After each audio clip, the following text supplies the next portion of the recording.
নমস্কার, আমি অর্পিতা ভার্গব। কাল দর্শন বাই অর্পিতা চ্যানেলে আপনাদের সবাইকে স্বাগত। আশা করি আপনারা সবাই ভালো আছেন।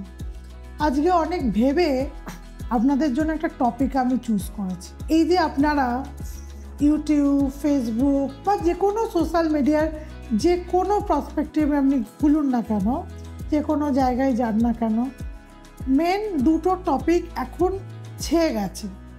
এক হলো রাশিফল, বার্ষিকই হোক মাসিকই হোক, আর এক হলো টোটকা। নয় কেউ টোটকা বলছে, টোটকাই বলে যাচ্ছে, প্রতিটা এপিসোডেই টোটকা চলছে, বিভিন্ন টোটকার ওপর চ্যানেল প্রোগ্রাম করছে, আর নয় করছে রাশিফল। কিন্তু আপনাদের পরিষ্কার আমি জানিয়ে রাখি, এই বার্ষিক রাশিফল কিন্তু কোনো বা মাসিক রাশিফল কোনো মতেই কিন্তু জ্যোতিষের অঙ্গ নয়, অ্যাস্ট্রোলজির অঙ্গ হতে পারে, কারণ জ্যোতিষ আর অ্যাস্ট্রোলজি ও কথাটা এক নয়। জ্যোতিষ মানে হলো ল্যাঙ্গুয়েজ অফ কর্মা, অ্যাস্ট্রোলজি কথাটার অর্থ হলো অ্যাস্ট্রাল লজিক, তারাদের কথা, এটা একটা গ্রিক শব্দ। আমরা বংশ পরম্পরা যেমন বিশ্বাস করি, তেমন আমরা কিন্তু জন্মান্তরবাদে বিশ্বাস করি। শ্রীকৃষ্ণ আমাদের বলে গেছে যে আমরা এক জন্ম থেকে আর এক জন্মে আমরা রূপান্তরিত হয়, আমাদের আত্মা এক শরীর থেকে আর এক শরীরে যায় মাত্র।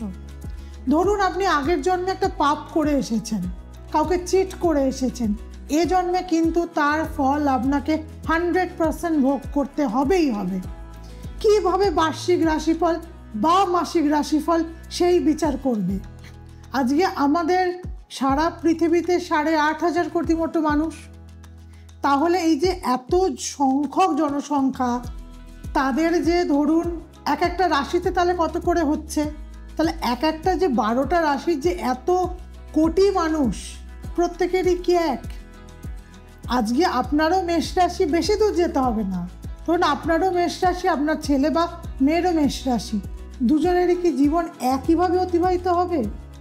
তাহলে যারা টুইন বেবি, যাদের একই রাশি হয়, একই লগ্ন হয়, একই নক্ষত্রে তাদের জন্ম হয়, অনেক সময় নবাংশও এক হয়, তাহলে আপনি একটা বলুন তো, তাহলে টুইন বেবির চার্ট আমরা কি করে তৈরি করব?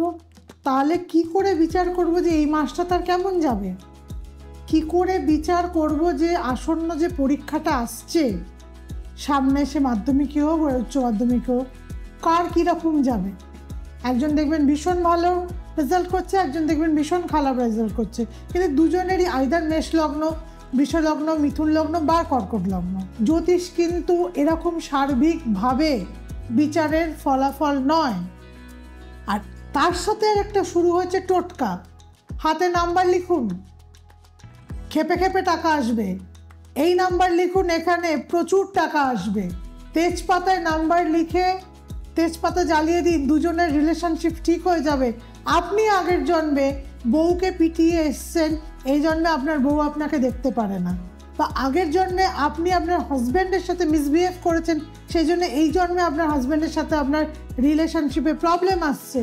এই হিসাব কে করবে? কিভাবে আপনি বলতে পারেন যে দুটো মেষ রাশির লোকেরই কি এই মাসে হাজব্যান্ড ওয়াইফের মধ্যে সমস্যা হবে, বা দুটো তুলা রাশির লোকেরই এই মাসটা ভীষণ ভালো কেরিয়ার ওয়াইজ যাবে? কোনো দিন হতে পারে না। ধরুন বলছে যে দুটো লবঙ্গ, দুটো তেজপাতা, দুটো পান পাতা ঠাকুরকে দিয়ে গিয়ে আপনি পরীক্ষার ইন্টারভিউতে যান, আপনার ইন্টারভিউ ভালো হবে। আচ্ছা বলুন তো, মেষ রাশির যদি সেই লোকটার ব্যবসার যোগ থাকে, দেন কি হবে? তাহলে কি চাকরি আর ব্যবসার একই রেমেডি হয়ে গেল? আজকে বলছে আপনি রিস্টে নাম্বার লিখুন, যে কোনো লোক আপনার বসে চলে আসবে। এগুলো কি? এগুলো কেন করছে কেউ আমি জানি না, কারণ এইগুলো যত প্রপাগান্ডার বাজারে ছড়াচ্ছে, তত মানুষ জ্যোতিষকে বুজরুগই মনে করছে। ভালো করে বলছি, একটা কথা শুনে নিন আপনারা।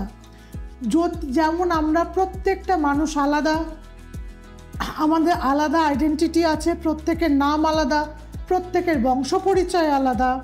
একই বাবা মায়ের সন্তান হলে আমার মা আমাকে নেই যে নামে ডাকে, নিশ্চয়ই আমার বোন বা আমার ভাইকে সেই নামে ডাকে না। সুতরাং প্রত্যেকের যেমন আইডেন্টিটি আলাদা, প্রত্যেকের বার্থ চার্টও আলাদা। যাদের বার্থ চার্ট নেই, নারী জ্যোতিষে এরকম প্রচুর ধরনের বিধা আছে, যে যাদের বার্থ চার্ট নেই তাদেরও আমরা বিভিন্ন উপায় প্রেডিকশন করতে পারি, কিন্তু তা বলে বার্ষিক রাশিফল নয়। অবশ্যই পামিস্ট্রির একটা জায়গা আছে, কিন্তু বার্ষিক রাশিফলের কোনো জায়গা নেই, মাসিক রাশিফলের কোনো জায়গা নেই, টোটকার কিছু নেই। একই টোটকা সবার কাজে লাগবে।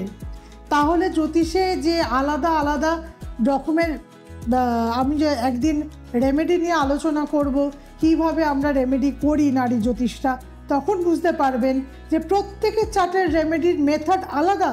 ভালো করে শুনুন, ভালো করে জানুন। এই বার্ষিক রাশিফল ফেক, শুধুমাত্র পাবলিসিটি স্টান্ট। লোকে দেখবে যে আহা কি ভালো, আমার তো মেষ রাশি। শুনতে শুনতে না মানুষ একটা মনোটোনাস লাইফে চলে যায়। শুনতে শুনতে রোজই যদি শোনেন না, মনে হবে আচ্ছা একদিনে 10 দিন একদিন মিলেই যাবে, এটা ন্যাচারাল ফেনোমেনা। 10 দিন শুনছেন মেষ রাশি কেমন, একদিন একটা ইভেন্ট মিলবেই, কারণ কোনো না কোনো ইভেন্ট তো আপনার সাথে রোজ না রোজ হবেই, একটা ইভেন্ট মিলতেই পারে। তার মানে এই নয় যে বার্ষিক রাশিফল বা মাসিক রাশিফল ঠিক। প্রত্যেকটা জিনিস পাবলিসিটি স্টান্ট। আমি কি পারতাম না অন্যদের মতো একই গো উইথ দ্য ফ্লো করতে যেতে? কিন্তু যদি সবাই এক পথে যায় তাহলে আসল জিনিসটা কি আপনাদের কে বোঝাবে? কি করে বুঝবেন আসল জ্যোতিষটা কি? যেমন বহিরাগতদের আক্রমণে আমাদের প্রচুর জিনিস বিলুপ্ত হয়ে গেছে। তা আমরা যারা সঠিক জ্যোতিষটা ছোট থেকে পড়ে, গুরুকুল পদ্ধতিতে পড়ে যারা জ্যোতিষ শিখেছি, আমরাও যদি সেই ভুল পথে যাই তাহলে আপনারাই তো বঞ্চিত হবেন। আমার এতগুলো কথা আপনাদের বলার একটাই কারণ, আপনারা প্রোগ্রাম দেখুন, বুঝুন, নিজেকে সঠিক, নিজের জ্যোতিষ নিজে বিশ্লেষণ করুন, করে সঠিক জ্যোতিষকে আপনারা নির্বাচন করুন। ভাবুন যে কার কথা শোনা উচিত, কার কথা শোনা উচিত নয়, কোথায় যাওয়া উচিত, কোথায় যাওয়া উচিত নয়। এই টোটাল নির্ধারণটা কিন্তু আপনারা করবেন। আমি শুধু বলি, আমার কাছে আসার আগে অন্তত আমার প্রোগ্রামগুলো দেখুন, আসবেন পরে। আমার প্রোগ্রাম দেখুন, যদি কিছু নতুন টপিক শুনতে চান কমেন্ট করুন, ভালো না লাগলেও কমেন্ট করুন, যা মনে আসছে যেটা আপনি জানতে চান। ধরুন কমেন্ট সেকশনটা আমার সাথে আপনার কথোপকথনের একটা মাধ্যম। এই যে যখন কমেন্ট করবেন, বারবার বলি, আবারও বলছি, যে টপিকটা জানতে চাইবেন বলবেন, নিশ্চয়ই আলোচনা করব। কিন্তু একটাই অনুরোধ আপনাদের কাছে, পরে আসবেন, আগে প্রোগ্রাম শুনুন।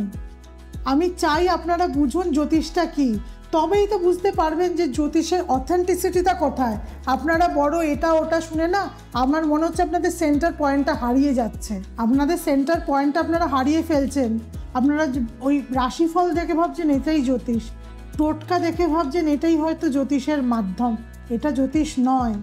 প্রোগ্রাম দেখুন, লাইক করুন, শেয়ার করুন। শেয়ার একটা কারণেই করতে বলি, আপনারাও যেমন শুনছেন, আরও তো আপনাদের যারা সারাউন্ডিংসে কাছের লোক, বন্ধুবান্ধব, তারাও কিন্তু এই রাশিফল টোটকা এইসবই শুনছে। কিন্তু আমাদের মতো যারা একটু আলাদা ধরনের কথা বলে, যারা অ্যাকচুয়াল জ্যোতিষ কি আপনাদের সামনে তুলে ধরার চেষ্টা করে, অন্তত সেই প্রোগ্রামগুলো আপনাদের কাছের মানুষের কাছে যাতে পৌঁছে যায়, তার জন্যই বলি লাইক করুন, কমেন্ট করুন, শেয়ার করুন।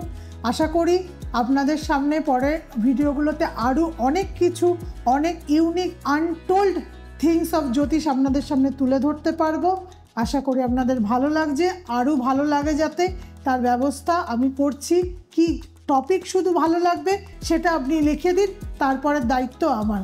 ভালো থাকবেন, সুস্থ থাকবেন, নমস্কার।